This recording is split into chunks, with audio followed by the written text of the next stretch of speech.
from the studios of Postscript Media and Canary Media. I'm Shayle Khan, and this is Catalyst. Crediting miners for demand response is like saying smoking is good for your health. Smoking a pack a day is good for your health because you are able to refrain from smoking on special occasions when asked. So obviously, if I'm smoking a pack a day and I'm able in a family reunion not to smoke, that doesn't mean that smoking was good for my health to begin with. It just means in these very brief moments when I'm choosing, based on someone else's request, not to smoke, I'm not kind of doing my body harm. Hey, look, on the grid. It's a battery. It's the world's most flexible load. It's a power-sucking vampire squid. It's Bitcoin mining.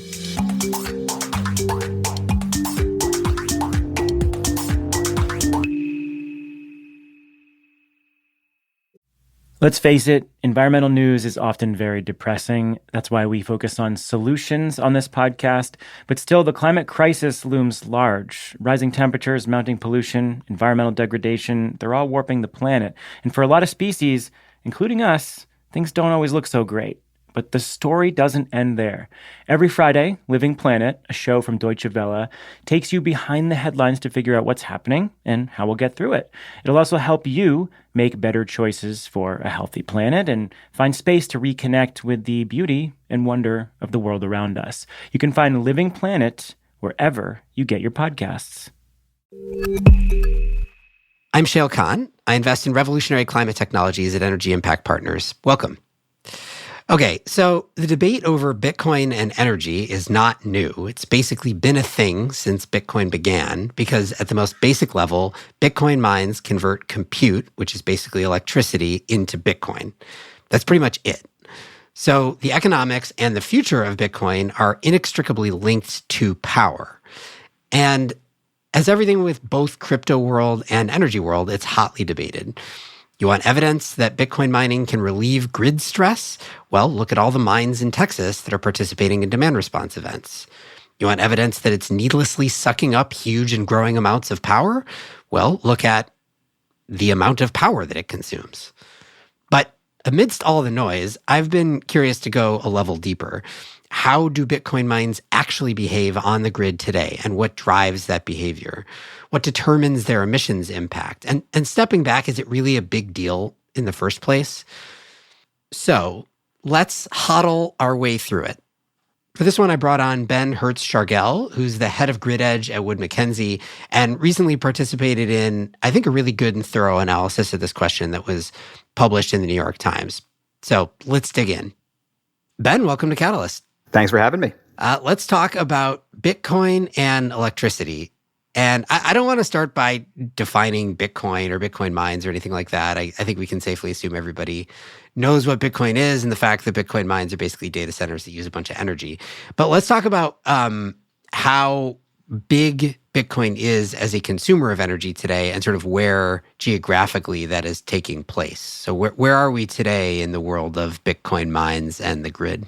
Yeah, sure. So right now, total capacity is around 3.9 gigawatts. And that is the finding of this New York Times study that I'm sure we'll be talking about a little bit later. Mines themselves, well, in terms of geography, they are scattered across the country. And Yeah, I should say 3.9 gigawatts in the U.S. In the U.S., correct. So there's a kind of a clustering, I would say, in the Northeast, from Ohio to New York. There's a cluster in the Southeast, around Tennessee and the Carolinas and Georgia.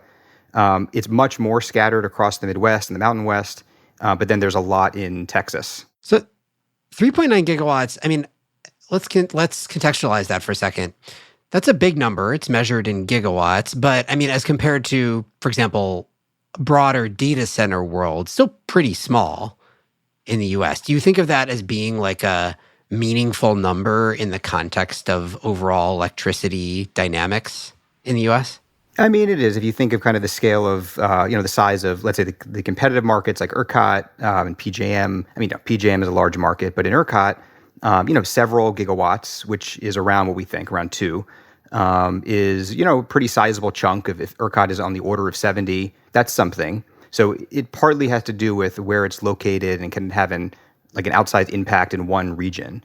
And, the mines themselves are pretty broad in terms of the range of capacity. They go down to around 10 megawatts.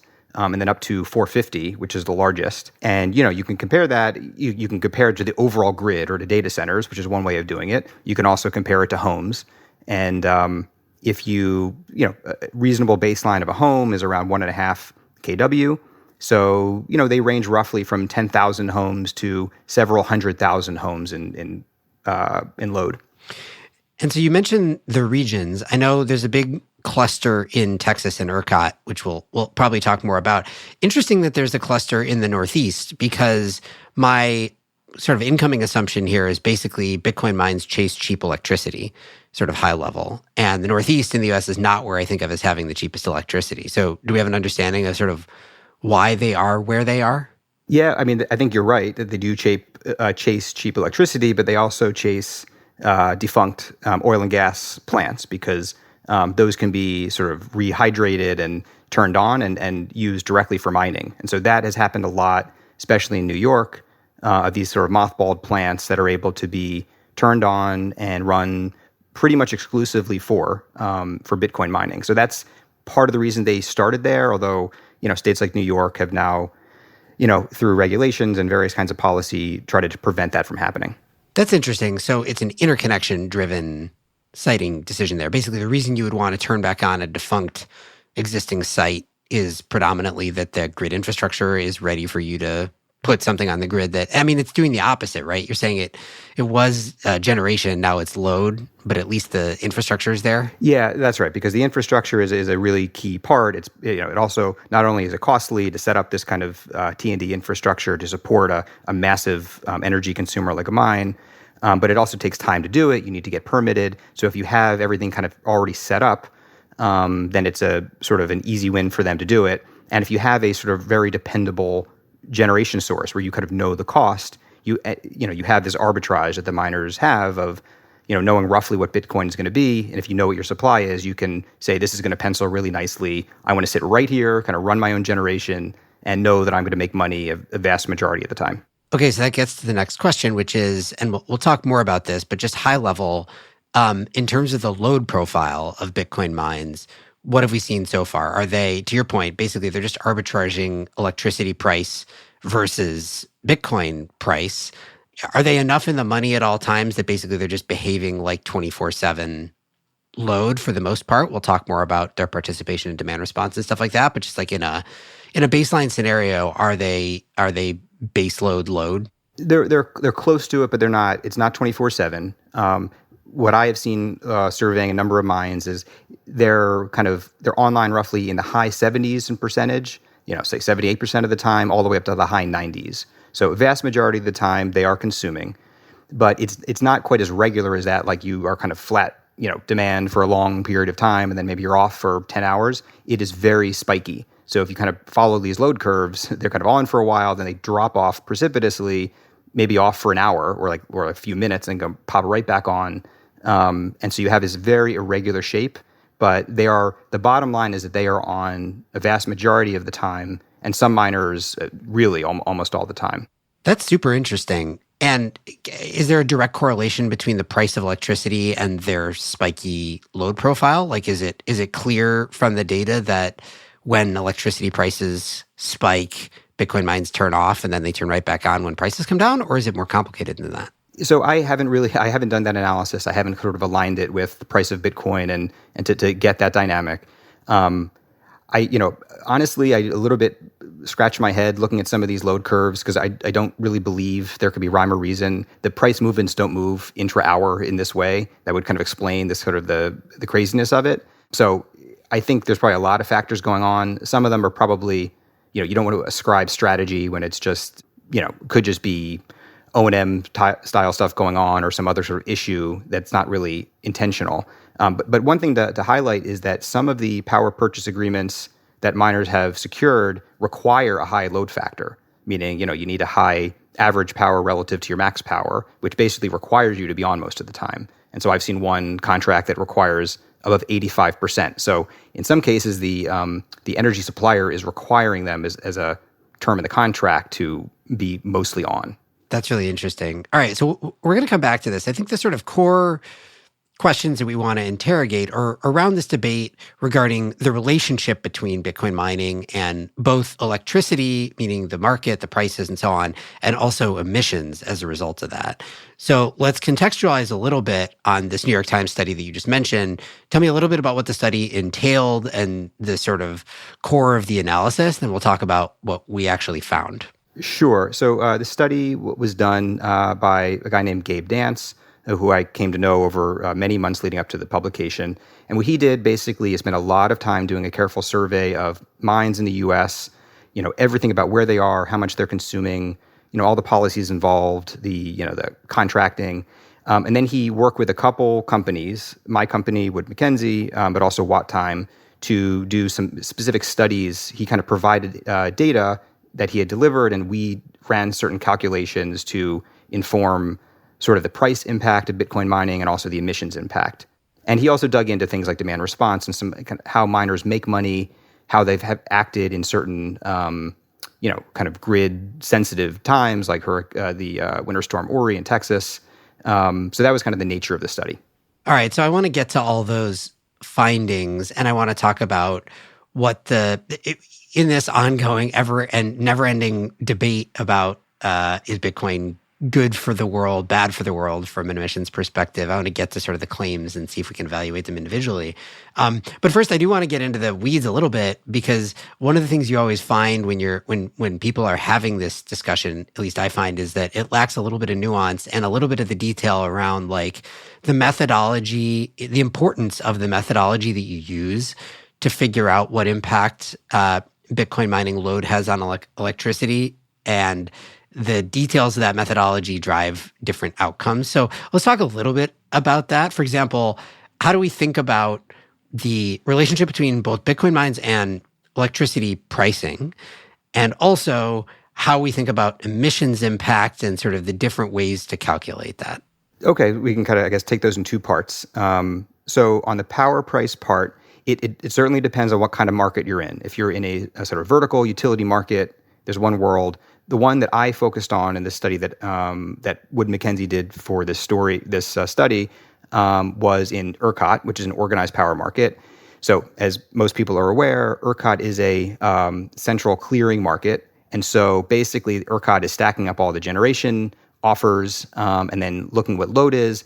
And then they basically dispatch least cost generation to match whatever demand is. And they need to do that subject to, physical grid constraints and just the realities of the grid. So it's not literally a just pure kind of economic exercise. And so broadly speaking, so the methodology leverages what we have in Wood Mackenzie in-house. Our market intelligence team works with traders and asset owners across markets in the U.S., in particular in ERCOT, to every morning we have detailed grid models that incorporate the topology of the grid, what congestion looks like, what are all the assets and how they are dispatched. And so using that and kind of load forecasts, weather forecasts, and a set of proprietary grid sensors for kind of real-time congestion are, running sort of scenarios and simulations of how clearing will happen on the grid, and therefore how an asset owner or a trader should operate. And so what we did in this case was we took that same model that we do in real time for kind of real-time commercial purposes and did some what-if scenarios. So you can kind of have a base case of what actually happened on a certain day, and then you can say, what if this amount of Bitcoin load was not present in these locations on the grid? And then you can rerun the simulation to see what is the impact on prices. And what happens is, in general, prices decrease as you remove this load because you're kind of walking down the supply curve. In some cases, in very specific instances, prices go up. And there's some interesting kind of findings there, which I think we're still kind of working through, but there's certainly kind of congestion-related phenomena, and which asset is dispatched. Maybe you dispatch an asset in a different zone of ERCOT based on load dynamics that can cause prices actually to go up. But generally speaking, they go down a considerable amount. And so we look at that price delta. You do that across seasons, and you get an overall price impact throughout the year. And then so that is the kind of the wholesale price impact of mining in a market like ERCOT. you then say, well, what is the impact to customers? And which is ultimately what was reported in the article. And to do that, you need to carry it forward and say, retail electricity providers or reps in ERCOT, who are the ones who serve customers, they don't buy all of their energy in the real-time market. They buy it in forward markets where they're buying contracts for power. And contracts for power are essentially expectations of future real-time prices. Because if they weren't, there would be an arbitrage opportunity to sort of buy a contract and sell in the real-time market in the future, or vice versa. And so, by basically a Bitcoin mine existing on the grid, raising prices and signaling to the market that it's going to be there in the long term, it will raise the expectation of forward prices. That raises the cost of reps to, serve their customers by hedging their load. And then that price is passed on to customers. And it's different for commercial and industrial customers who generally face fairly small margins on energy, and margins that are generally not sensitive to what power prices are. Maybe if you're a medium-sized commercial customer, you pay $5 extra per megawatt hour. If you're an industrial customer, you may pay pennies more. Whereas retail customers pay a much larger margin in Texas, and that margin, in fact, does grow with the price of electricity. So the impact that miners have on real-time price is magnified for these kind of residential customers and small commercial. So they face an even larger additional cost. Can we just put a rough number on that? Like, how big an impact have we seen thus far on retail electricity customers in Texas as a result of Bitcoin mines? So collectively, it's 1.8 billion conservatively per year. And that's sort of a run rate, I would say. And that represents around a 5% increase in costs of Texans, of non-Bitcoin mining consumers. And that's across all the different subsets. That's not just retail, but that's retail and commercial and industrial. Okay, so that's the first big question. What is the impact on prices and on consumers? And that's meaningful, particularly for retail consumers. Let's talk about the other side, which is the emissions side, effect on emissions. So talk a little bit about the sort of methodological question there, and then similarly kind of high-level conclusions. Sure. So methodology-wise, there's a couple ways of doing it. You can look at kind of short-term impacts, long-term impacts. Short-term impacts, there are two major camps, I would say. One is focuses on average emissions. The other is marginal emissions. And there's a lot of contention, I would say, in terms of which is correct, although the vast majority of experts believe that, let me back up. Which type of methodology you use for emissions depends on the question that you are asking. If it's just about, like, we have a given market today, these are the emissions on the grid, what is your share as a person or as a business? Average emission says we're just going to divvy up all those emissions by load share. So what is your share of the load of the system? And we're going to assign you that much. And that makes sense for that question. But when you are doing a kind of intervention, you're considering an intervention, like what if I were to change something? What if we were to remove Bitcoin as a load on the system? Then you want to think about marginal emissions, which is to say, let's look at all the emissions that happen today in the base case. Let's do our scenario of Bitcoin were to not be there. What are the emissions then? And you ascribe that delta to your change, which in this case would be removing Bitcoin. And the way that you can do it in particular is to say that Bitcoin adds load to the system. That load is dispatched kind of by, the way it works is by kind of higher cost and generally speaking, higher emissions resources. And so that incremental dispatch that ERCOT is forced to do can be ascribed to Bitcoin mining. Because if mine errors were to go away, you would no longer be doing that. And so watt time, that is the general methodology that they use. They found that 85% of incremental load from Bitcoin mining comes from coal and natural gas plants. Which is interesting because if you I guess high level, most new generation is not coal and natural gas, right? But this is not new generation that is getting built, generally speaking, I guess is what they're finding. It's just ramping up existing generators, which tends to be coal and natural gas. Is that basically the logic? That's right. I mean, you have this, the supply stack in any market is, the first to get dispatched is wind because it has a PTC, solar, which historically has an ITC, Increasingly, will have a PTC and can big negatively. But generally speaking, you always, the early loads on the system, or a small amount of load will always be met by renewables. But as you start increasing upwards, you're always getting into the part of the supply curve served by coal, natural gas, combined cycle, open cycle, oil plants, oil fire generation. And so at the end of the day, by you being there, you are causing those most expensive and those most dirty plants to be dispatched. So that is the effect of when you're considering an intervention, that intervention, in this case, adding Bitcoin mining.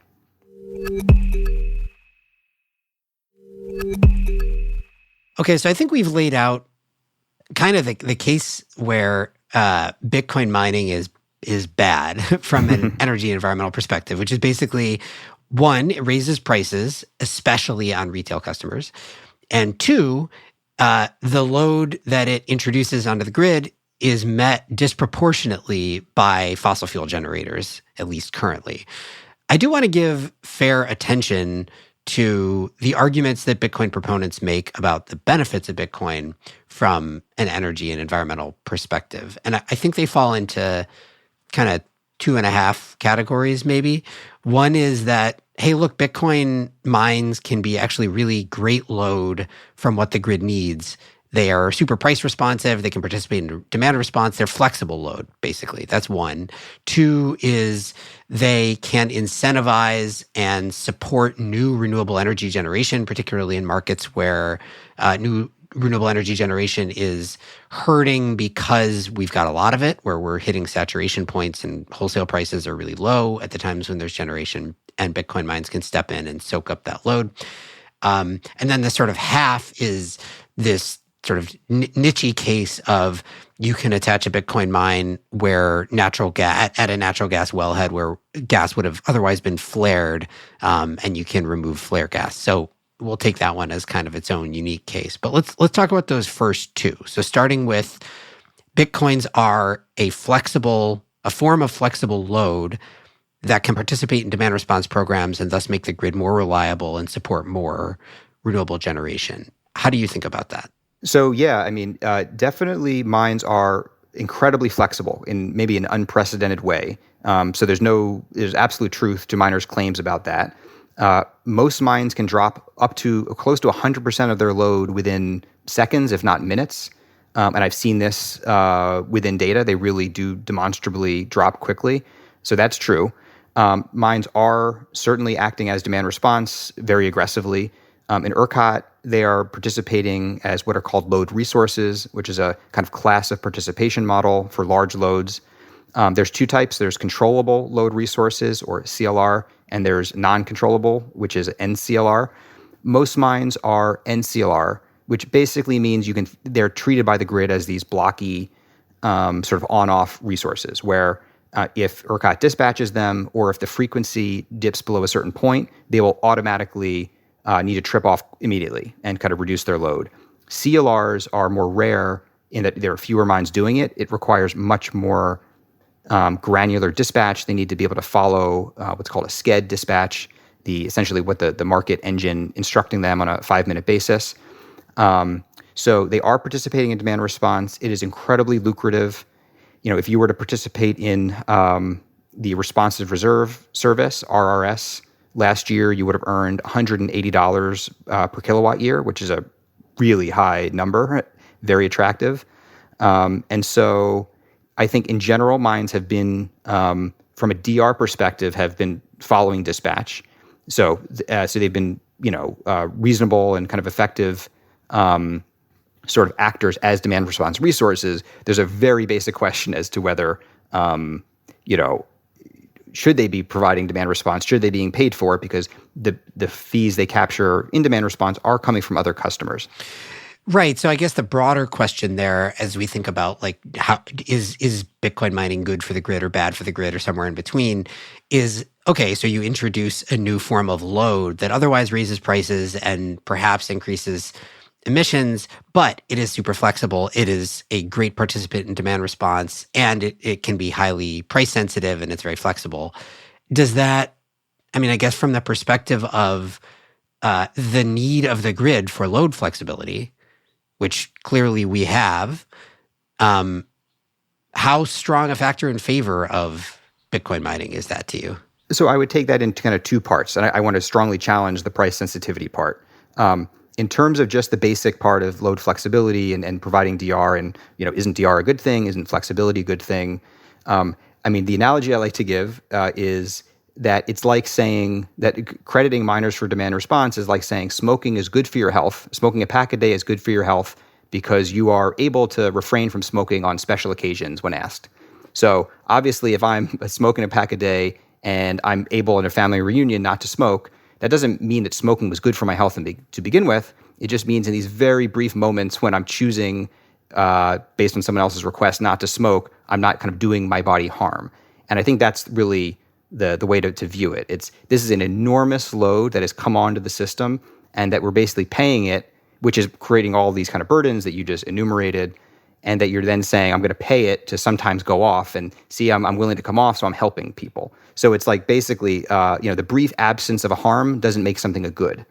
That's how I view it. We could also get into kind of talking about system reliability and how they contribute to that. But maybe first, I wanted to speak to price sensitivity, because one of the main things that miners claim is that they're price sensitive, and as prices go up, they don't run, and therefore they say we're basically doing no harm. And that is only partly true. So some miners do have a price threshold, which empirically is between $100 and $300 per megawatt hour. But many have basically no threshold, and they will continue running up even into the thousands, up to $4,000 per megawatt hour. So there is some behavior change. It's not like they're using power willy-nilly, but it is not the case that there is some sort of threshold for each miner where it's going to just drop off once it gets above even $300. So I think we have to kind of clarify that first. I've certainly seen instances of miners going through these extremely elevated pricing periods. And we have to remember that even when prices are low and they're on the system, they are driving up prices that others are paying. So it's not as if no harm is done if we're operating in a low price environment. Okay, so it sounds like you're saying overall here, yes, they participate in demand response. Yes, they are super flexible in theory assets. No, they are not, sort of reacting constantly to changes in fluctuations in pricing. And really, they're just new loads, so we shouldn't give it that much credit for turning off that load some of the time if the price signals make it economic for them to do so. Yeah, I agree. And one other thing to point out is that miners also claim credit for reselling power back to the grid. So in certain cases, their power purchase agreements allow them to, they're usually paying a fixed price for power in these arrangements, but they can, in certain cases, sell that power back to the grid when they choose not to take it. And so they have this really attractive arbitrage opportunity where when prices are low, they can choose to, or let's say when the price of Bitcoin is much higher, they choose to mine. And when prices in the real-time market are high, they can choose to, not mine and instead sell that power back in and make money there. And they claim, see, we're kind of helping the system, we're producing, or we're contributing, we're acting as generation when the grid needs it. But really the way to view this is this was a generation that was sitting there that they were otherwise consuming. They are just refraining from consuming it during these periods. So you can't credit them for a good. You can only credit them for, let's say, avoidance of a harm or of a burden. Right. Okay. So then let's talk about the other argument, which is price signal for new generation. So let me see if I can lay out the argument in a little bit more detail, and then you can pick it apart. So the argument is, we'll stay with ERCOT, right? So we're in Texas. We've built an incredible amount of wind in Texas, in particular, such that there's areas of Texas where if you're in West Texas, if you're building a new wind farm, there's going to be significant periods of zero to negative pricing that you will be able to achieve. It's eroding the economics of new wind projects, and as a result, maybe we won't build as much. But if you introduce a new form of load that can be, in theory at least, highly price sensitive, can sign a PPA, and offtake a bunch of that wind, particularly when the price would otherwise have been low, zero, or negative, then you can create enough of an incentive to get that wind built. And if that new source of load, in this case a Bitcoin mine, is not soaking up 100% of that wind, the rest of that goes into the grid and still provides value in decarbonizing the grid overall. So I think that's the argument. Does that hold any water for you? No. So I think let's break this apart into different pieces. So how are mines buying power today? So they are not signing new PPAs with new wind as off-takers to kind of make these plants happen. They're signing PPAs with retailers and utilities, mostly conventional types of deals, such as being put on base interruptible rates. So it provides demand response, but it's basically whatever the supply mix of the utility or of the retailer, that is the power they're consuming. As we mentioned, sometimes they can sell power back. None of the big mines have indicated any sort of offtakes with new renewables. I think there's some fundamental reasons for that. One is a sort of tenor mismatch where, most PPAs, the tenor used to be well above 10 years, maybe up to 20 years. Today, 10 years can even be fairly long, but it's still, let's say, 8 to 10 years is what, a new project would look for. Bitcoin mines are, I think, to put it lightly, a very volatile type of, very volatile business. And so signing very long-term agreements is maybe challenging, if not impossible, or at least costly to do.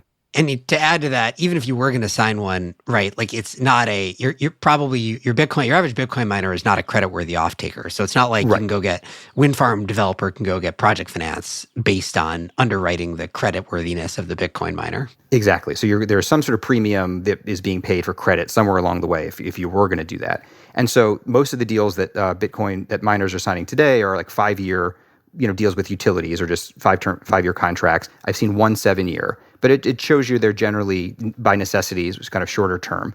But bottom line is no, they are not doing this. They're not off takers of new projects, and that is where you can really claim additionality, where by kind of our actions, we are enabling or causing new renewables to be developed. So then you kind of, okay, you're not doing that. Well, so are you citing, what are you doing with existing renewables? And so, yes, there are a number of mines that, a number, I would say the minority, but a number who are siting next to renewables. The question is kind of what is the value of siting next to an existing renewable? So then the question is, if for these miners who are, locating next to or behind the meter even of existing plants, existing renewable facilities, what is the value of that? And so there is what kind of relevant here is a principle in math that you learn when you take, upper division math class in college called the pigeonhole principle. And it's very simple. And what it basically says is, if you have a number of holes and you have a number of pigeons and you have more pigeons than holes, it doesn't matter how you assign pigeons to holes, you are not going to have enough holes for your pigeons. And while that sounds like a sort of overly obvious thing, it really applies here in a non-trivial way, which is to say, even if a mine, so the holes in our case are supply, are basically power plants, and the pigeons are load. And so some of the holes, some of the supply is renewable.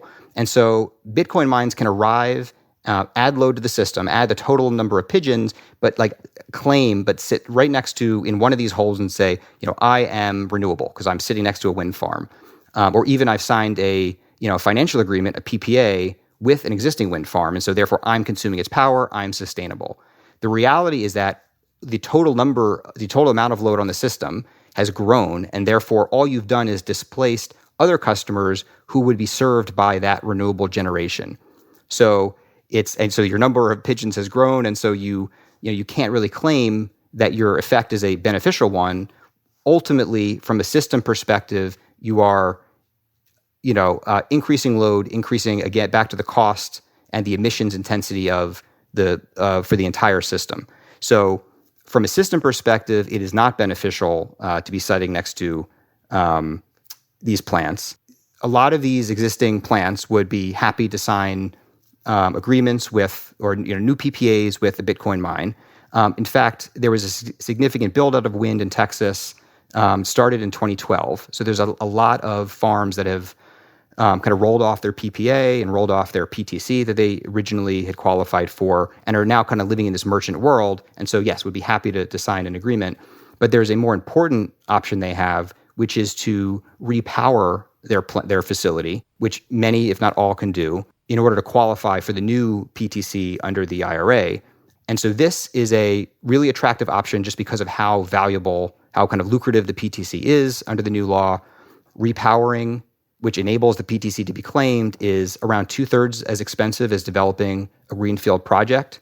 You already have permitting and land ownership and interconnection kind of done. So it's a really attractive thing to do. So these existing plants, which are especially in West Texas, are really not in a sort of handout need where they're desperate for an offtake for a Bitcoin miner. And I mean, Shayle, as you pointed out earlier on, Texas has consistently been one of the leaders in the deployment of wind. And so if all these new projects, including the opportunity now to repower existing projects, is happening, it's just a very hard argument to say that miners coming in and being potential off-takers, even if they're not currently off-takers, but offering the potential to be, is going to have any sort of difference here. If all this money is being poured in, clearly they are not dependent on that. Right. I can imagine like two scenarios in which I would think this argument has credibility, neither of which appear to really be happening. One would be if a bunch of wind projects in West Texas were getting mothballed because the economics had become so bad and there was not a repowering opportunity, and the operations and maintenance costs were exceeding the revenue. And in which case, a new source of load could come in and kind of save them. And importantly, even if you came in and saved them, you would need to be consuming some of their power, not all of their power. And that's one scenario you could imagine not happening. The second scenario is on new generation. If they were, actually taking additionality seriously, signing PPAs that incentivize new build renewables, and again, importantly, we're not soaking up all of their production, and specifically were, signing a PPA to underwrite the sort of time during which it was forecasted that the production would have less value, and so they made the economics, cross over the whatever investors' IRR threshold that whether otherwise would not have. Then they enabled new generation to get built, and that some of that new generation was actually going into the broader network, not just to feed the Bitcoin mine. Those are the two ways I can imagine. But as you said, neither of those are happening. So it doesn't strike me as a particularly credible argument. No, but I mean, so you pointed, there's really kind of a third way, which is also really not happening or not a counter argument here, but it's worth kind of highlighting. You mentioned how, you can have negative pricing in certain regions, which sometimes corresponds to curtailment of renewables, and say, well, listen, if you cite a Bitcoin mine that's living off of that excess energy, yes, you could consider that completely. There's benefit to an existing project, which is not, you can't claim additionality because it's just kind of, it was going to operate anyway, but you can line, the pockets of a renewable asset owner, which is fine. And you're not doing anyone harm because you're not taking power, you're not acting as a net load in a market because you're simply off-taking behind the meter generation that was going to get dropped. It was going to get curtailed. So you can absolutely call that no harm done. The reality, though, is that yes, negative pricing is an important phenomenon. To take one example, there's a mine in Texas, U.S. Bitcoin, which is behind the meter now at the King Mountain wind facility, which is a really large facility, and they've basically signed to take, I believe, all of the generation of that project. When you look at the transmission nodes where this project interconnects, you see negative pricing around 12.5% of the time. So that is something. So for that percent of the time, or that offtake of energy, yes, you're doing no harm, but that is a small minority of what this mine is going to ultimately consume. And so either it's getting it from the project itself, in which case it's not truly sustainable because it is essentially taking power that was going to go into the Austin region and power other homes and businesses, which is kind of just displacing someone who are then forced to go essentially get their power by a new combined cycle plant or an open cycle plant that gets dispatched. Or you're getting your power from the grid, which is part of the agreement signed, where if the project is not producing enough power in a given moment, the mine is able to use the interconnection facility there to import from the grid. So basically, the miners are going to mine what they want. They're not going to be limited by, the profile of renewable generation, but it's precisely the willingness to completely live off of this sort of excess energy, which would be the route towards real sustainability. All right, so let's talk about this last case then, which is happening for sure, which is placing Bitcoin mines at otherwise flared natural gas sites. It's a different use case, obviously, but But seems like a stronger argument potentially that, you have what clearly otherwise would have been. So this is natural gas that is flared, meaning it's turned into CO2 if it's flared. So it's not as bad as natural gas leaking into the atmosphere, but it's still CO2 leaking into the atmosphere. So if instead you could take that gas and then, use it to power a Bitcoin mine, you're avoiding the emission of CO2 that would have occurred otherwise. How do you think about that? I mean, I agree with how you characterized it. I think I don't know enough to really be critical or to give it an official kind of thumbs up, but my understanding is that flaring is very kind of deeply imperfect in that you do have a lot of methane leakage or more than you'd want, and that if you are properly capturing this flared gas and you can run it through, a sort of a gen set to run a Bitcoin mine, you end up with more purely, combusted and therefore kind of CO2 that comes out of it, and so therefore it's an improvement. It's a reduction in the emissions of that gas that had to come out, because basically you don't have the natural gas transmission at these sites to economically to route it and to do anything useful with it. So it's got to come out, and assuming that the well is operational, and it seems like an improvement, and therefore that it would be a net benefit.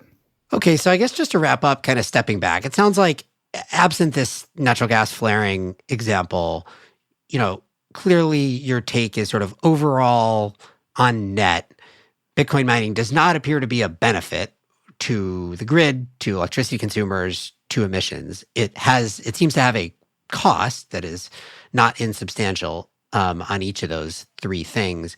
So I guess then the important question is, how big a problem might it become, right? You said we have whatever it was, 3 point something gigawatts of Bitcoin mines operating in the US today. Do we have a sense of how much is coming? Is it going to become a significant portion of overall load in the US or portions of the US? Has it slowed down since Bitcoin prices came somewhat down? Or, how much should we care about this? So, I mean, it's never going to be comparable with the overall load of the US, but it will, it's hard sometimes to separate the claims of the size of developments from what will actually happen.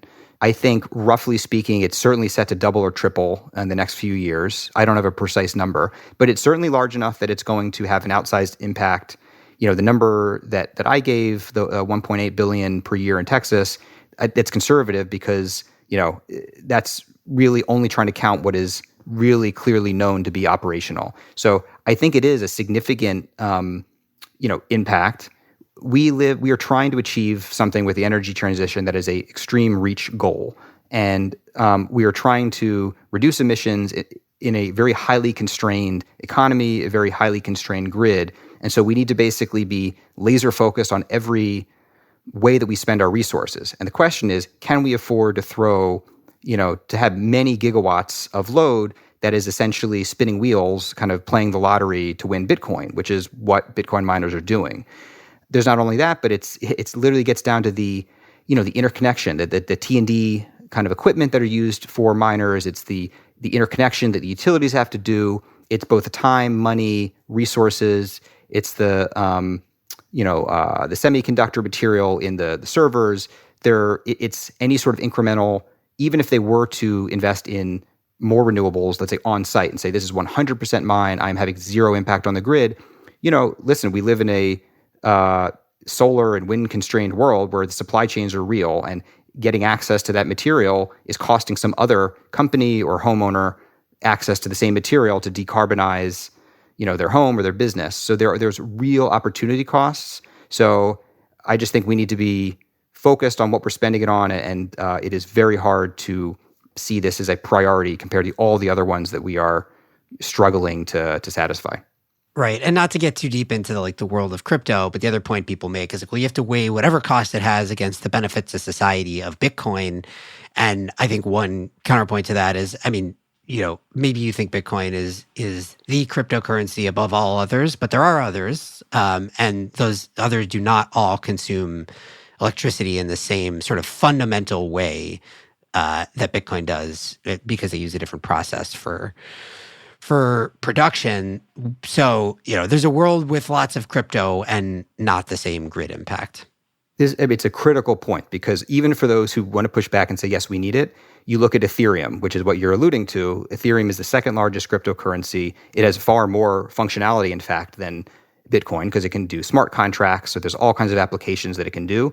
They moved last year to this other methodology called proof of stake, which doesn't have any of this sort of environmental impact. And so if you believe in cryptocurrencies, you have to believe you can migrate to that kind of consensus mechanism, is what it's referred to. And so this is not about having or not having cryptocurrency. It's about using this honestly brilliant method, which is the one that Bitcoin is based on. It's just not a sustainable one. And so it's using cryptocurrencies on a sustainable consensus method is the really obvious sort of solution to this problem here. All right, Ben, this was super illuminating and really interesting. Thank you so much for coming on. Yeah, my pleasure. Thanks for having me. Ben Hertz-Shargel is the global head of Grid Edge at Wood Mackenzie. This show is a co-production of Postscript Media and Canary Media. You can head over to canarymedia.com for links to today's topics. Postscript is supported by Prelude Ventures, a venture capital firm that partners with entrepreneurs to address climate change across a range of sectors, including advanced energy, food and ag, transportation and logistics, advanced materials and manufacturing, and advanced computing. This episode was produced by Daniel Waldorf. Mixing by Roy Campanella and Sean Marquand. Theme song by Sean Marquand. I'm Shayle Khan, and this is Catalyst.